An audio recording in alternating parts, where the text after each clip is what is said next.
The Glock that saved Glock for me. Hey everybody, what's up? So I hate saying the word Glock too much because it reminds me of a certain Valor thief who doesn't have a channel anymore. Oh! Burns because it's true. Anyways, I'm really excited about this platform. So much so that I bought a second one. Now this is my primary home defense gun, and this I bought to send off to get the John Wick package from Terran Tactical. Now the reason I did that, because I'm not a big fan of customizing Glocks too much. Other than some slight modifications to a Gen 4 to change the trigger bar out and some sights, I really don't do too much to my Glocks. So, and a lot of people are gonna say, why the 34? So the decision to pick up a Glock 34, Gen 3 specifically, just to send to get customized, is an interesting one. The reason I'm doing it, I'm pretty much taking one movie gun and turning it into another movie gun. So I really like John Wick. I really like the first one. I thought it was a lot better than the second one, honestly. I thought the first one had a lot of very deliberate fighting and gun handling skills, where the second one got really flashy and stylized and he was doing tack reloads for no reason. But I still like that Glock. And because I like the 34 so much, he's sending this one to go get a Terran Tactical John Wick 2 Glock 34 custom job, which I feel a little weird about. But if I only have one custom gun, and it's this gun in particular, I'll be okay with that. I am going to tweak it a little bit though. I hate fiber optic sights. They never hold up. And I know that you have extra fiber optic little plastic things that you can cut and put back in there, but I really don't want to do that. I don't like having to continually mess with things. I like to set it and forget it. So I'll be putting Trijicon HDs on it before I send it off. Well, I'll probably just package them in there because they're going to have to refinish the slide. Additionally, this one's not in the best shape. Mechanically it's fine, but the top has some very interesting slide wear. And a lot of people are telling me that's from a holster, but I don't know what holster would do that. It literally looks like they were using it to like scrape.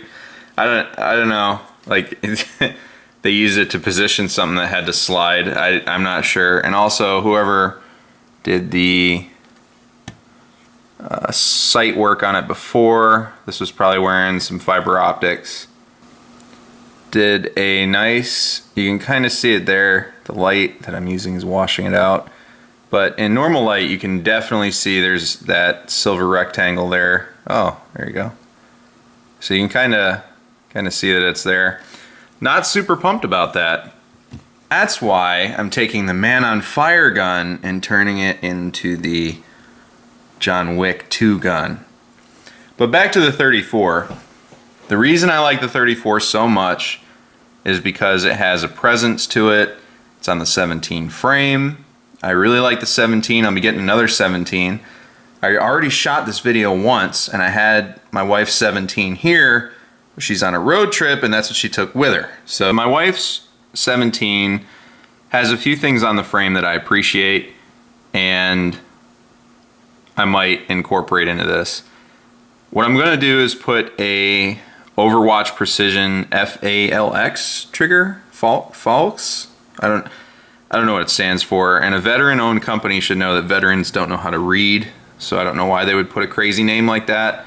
Could have made it the Thor trigger or something cool, but they went with FALX or FALX, whatever.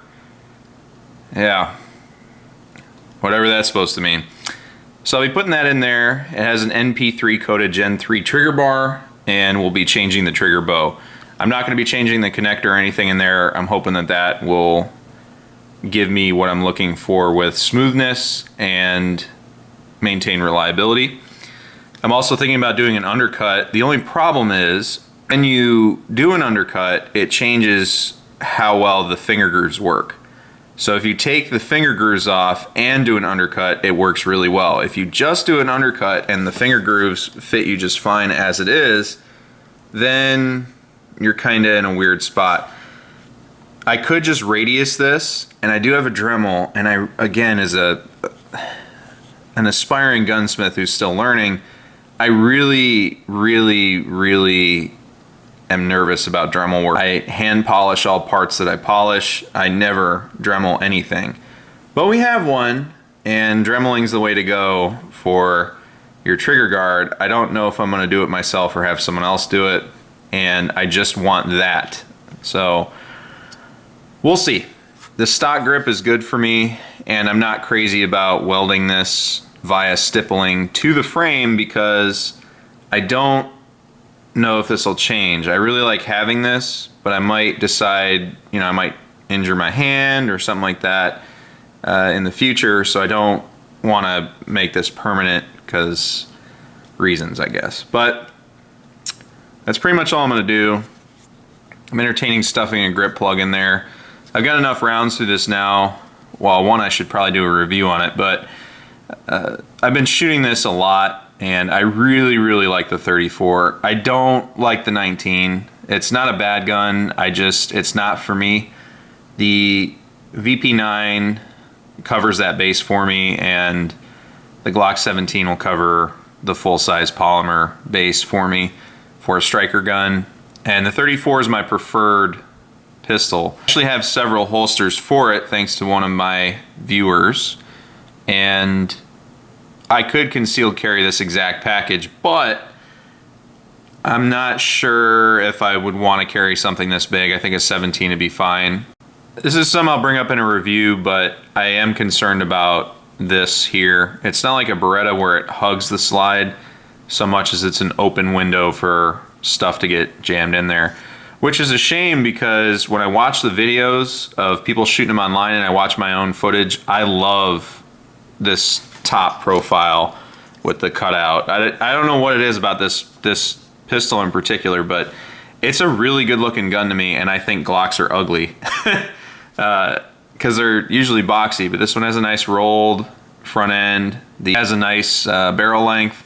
It's a good looking gun to me, and I feel this is how it should be, but you know, that's just my perspective on it. So I really love the 34. I love how it shoots. I love how it tracks. I love how it feels loaded. It's a very sure pointing and tracking gun when you're running it, and I really like it. I also love how an older Surefire fits flush. I say older because if you get any of the new Surefires, which I will eventually replace this with, it goes past the bottom of the slide and barrel, so it'll get a little chalky. But this is a cool setup right here.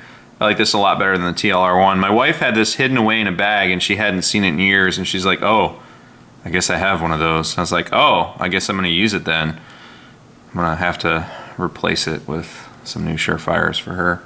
But I really love this gun. I love how it's set up. I might even keep this because this lumen output, I think it's 200-ish, is perfect for me indoors, which is where this works.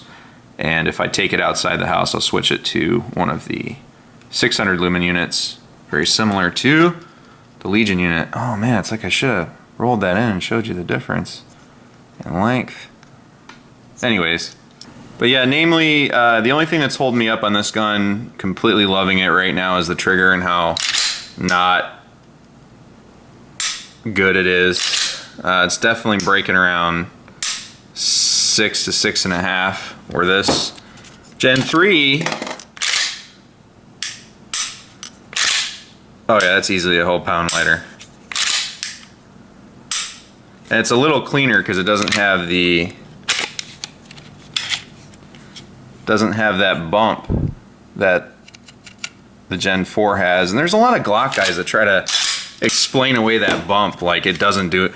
Like that bump doesn't affect the trigger at all.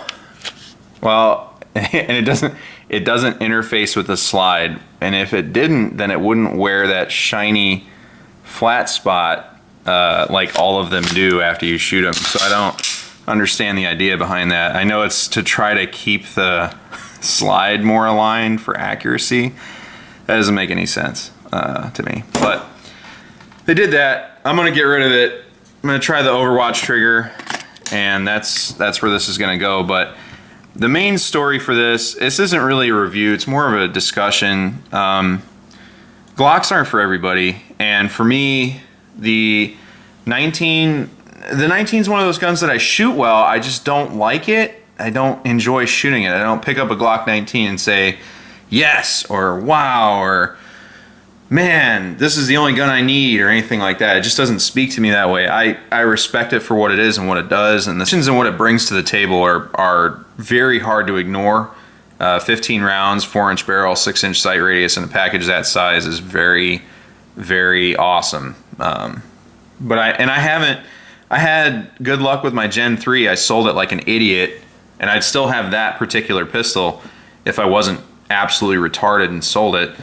But every Glock 19 I've had afterwards has just not run well for me. I rented a Gen 5, and it was a rental gun, yeah, but they had Trijicon HDs on it, and it was exactly how I would set it up. Just Trijicon HDs, a grip plug, ran it, and I did not shoot that well. And then I shot something else. Maybe I was having a bad range day, and I was shooting the lights out with my VP9 and my 34. So I can see the point in going down that road again. I might get a 43 in the future, but honestly, for me, the only Glocks that I really like and will really gravitate towards personally are the 34 and the 17. I shoot the lights out with the 17, and I'm definitely getting a Gen 5 17 as soon as humanly possible, as soon as I get some rifle stuff knocked out of the way. But God, I really love the 34. Anytime I think about it, you know, I don't think about Glocks the way a lot of other people do. I don't, you know, fantasize about them and touch myself to them and, you know, have giant paintings in my house dedicated to Glock. But when I think about the 34, I'm like, man, that's a great gun. It's like a car brand you don't really like. Like for me, that's Chevy. I don't really like Chevys, but if you talk about a 2500 HD or you talk about a Corvette, you gotta respect those vehicles, because, you know, Allison transmission, and I know some of the diesel engines aren't that great and some of the HDs, but we're getting sidetracked, damn it. The Corvette, great car. You know, and it does a lot of stuff for not a lot of money, and that's where the 4 for me. It's not a brand that I really like all that much. There's a lot of things on it I don't like, you know, like the firing pin just doing that, and you know, little odds and ends, but man, the 34 it just shoots well, and I really love it, and I'm really excited to continue shooting it. And I will be doing a review on this one here shortly, because I've definitely kicked over the 1,000 round mark already between my wife and I. But it's probably 1,500 rounds between the two of us, but I've finally put 1,000 through it. So I'll be doing a review on this next, and this has got some room to grow, and I'll get it there. But that like Glocks and are wondering why I'm not super hard on them, or are sad that I sold my other Glocks, rejoice, because I'll be getting more 34s probably. And I'm also, I might get a 43. I really like the 43. I need and single stack so I can put it in my inventory to have, I guess. But and I have never shot a 26 I liked and got along with, but I really like the 34 and the 17, so you'll be seeing more of those in the future. And Glock, if you're listening, please do a non-MOS version of the Gen 5 34. I love that gun so much. I picked it up, I handled it, felt awesome, looks great. That new black finish is intoxicating. I feel pulled to it. Please, for those of us that don't put red dots on everything all the time, we want a 34 without an MOS plate. Just a standard 34, just like this, just like this, just like this. Look at that.